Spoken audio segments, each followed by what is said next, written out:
First, the letting go test. You are entering more than just the everyday grind of existence when your eyes open to greet the new day. You've entered a place of worship. You are starting a soul-searching journey, an adventure that calls for your entire being, not just your time.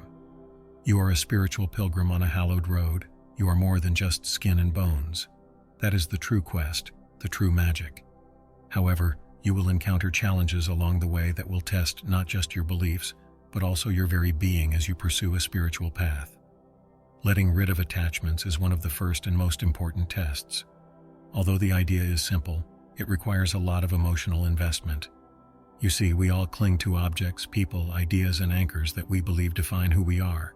These are the things we adore and believe are essential. Is it possible for you to let go, though? Consider living a tree's life. You get more leaves as you get bigger. You have them attached to you. They are not the center of your tree, but they do offer beauty and shade. The ever-vigilant world is curious to know how you handle these leaves. Do they obscure the sky for you? Do they stop you from growing? The universe might shake your tree gently but firmly, causing some leaves to fall. Not to cause you harm, but to provide you with clarity, so that you may create way for fresh leaves and new experiences. You're communicating with the cosmos when you begin to think that a certain leaf is essential to your survival. It seems like you're saying, "This is it, all of this, at this point." When the cosmos hears you, it can ask, "Are you sure?"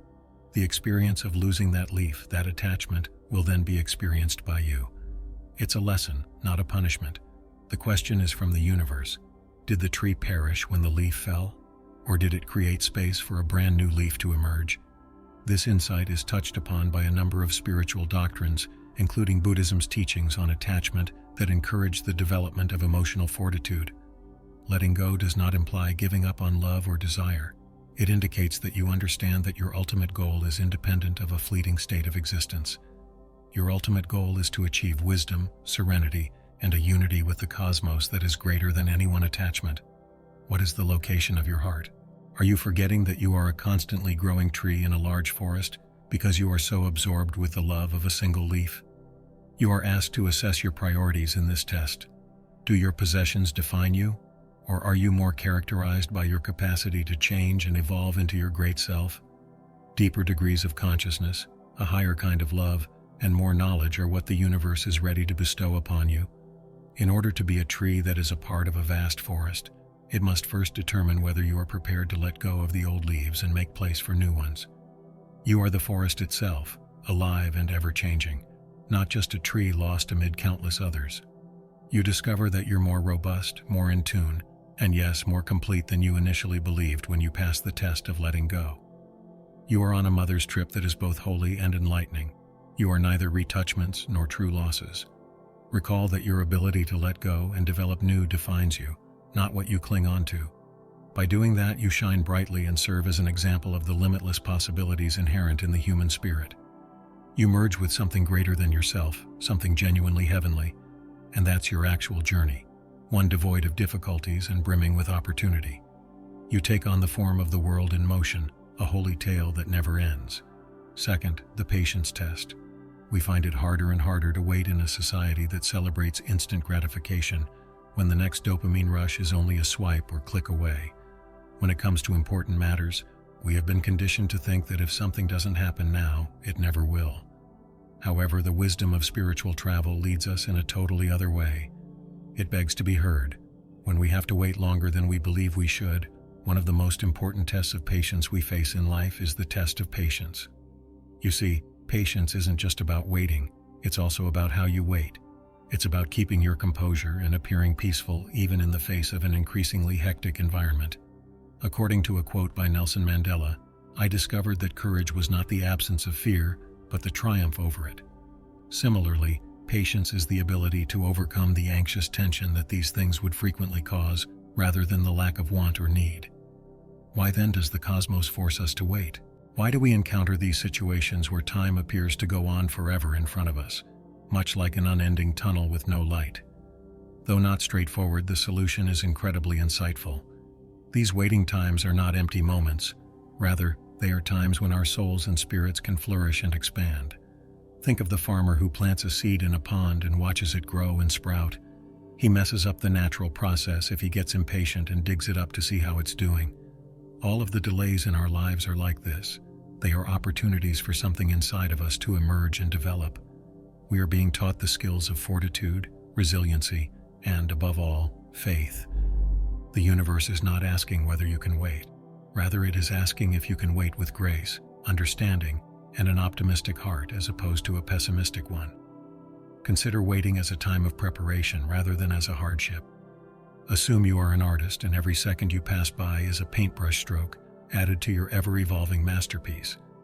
The universe is preparing you for something that will fit your preparation and deservingness.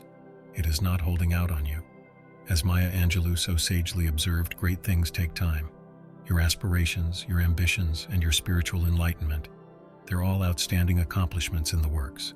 So how can we make this waiting process more bearable and less painful? We have to develop the ability to be content in the here and now.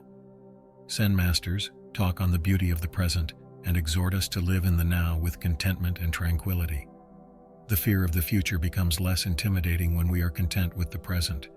You realize that you're gaining knowledge, strengthening your spiritual muscles, and enhancing your soul rather than feeling like you're squandering time.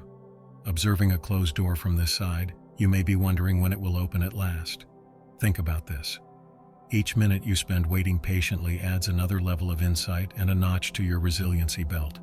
The reason you had to wait for it will be evident in the intensity of your excitement when the door finally swings open and you cross the threshold. The procedure adds richness and excitement, while the patience and expectation increase the experience. Your life is, in a sense, made up of both the events that transpire and the times in between.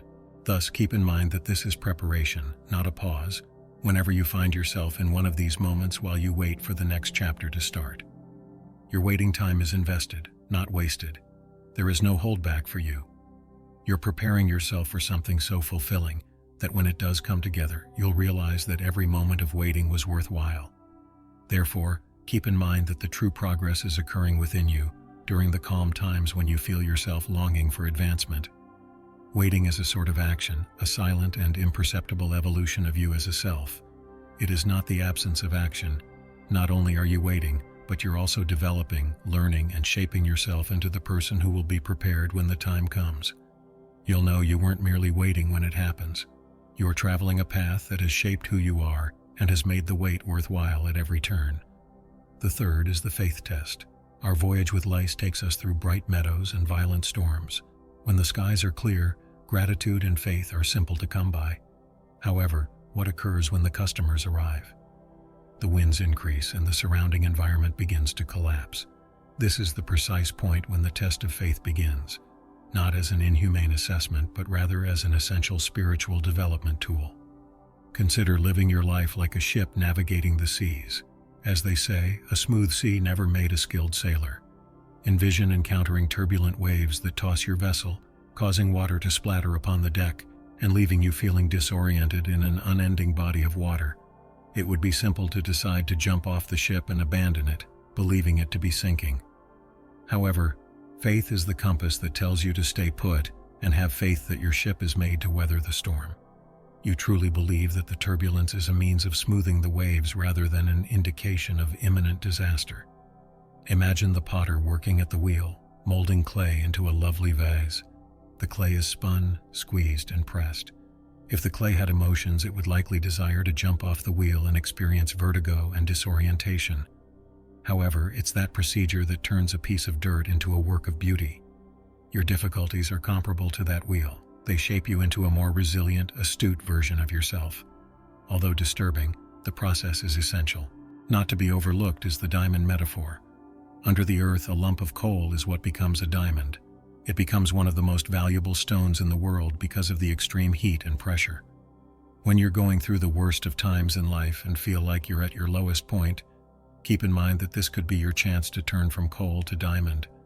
You are undergoing transformation rather than being crushed. The cosmos is not out to get you. It's forcing you to realize how resilient you truly are. Let's also think about how a caterpillar becomes a butterfly. The caterpillar ruts itself inside its cocoon, essentially dissolving into a mush that then reforms into a butterfly. Imagine being goopy for a moment, a period of uncertainty and gloom. However, it is this unpleasant phase that prepares us for flight and wings. Similarly, you're not crumbling if, in your lowest moments, you discover yourself in a lice cocoon. You're preparing to take off. Faith is a notion that transcends all theological perspectives. The message remains the same regardless of your belief in God, the universe, or any other higher authority. It's during the darkest nights, not in the brightest of days, that enduring faith is forged. It's your conviction that despite your inability to see it yet, daylight is lurking just around the corner. Your faith is put to the test by trials, not by penalties. They serve as introductions to a higher plane of existence. The whole objective is that you will not be the same person who entered and emerged on the other side. You'll come out of it stronger, more knowledgeable, and with a greater bond with your core values.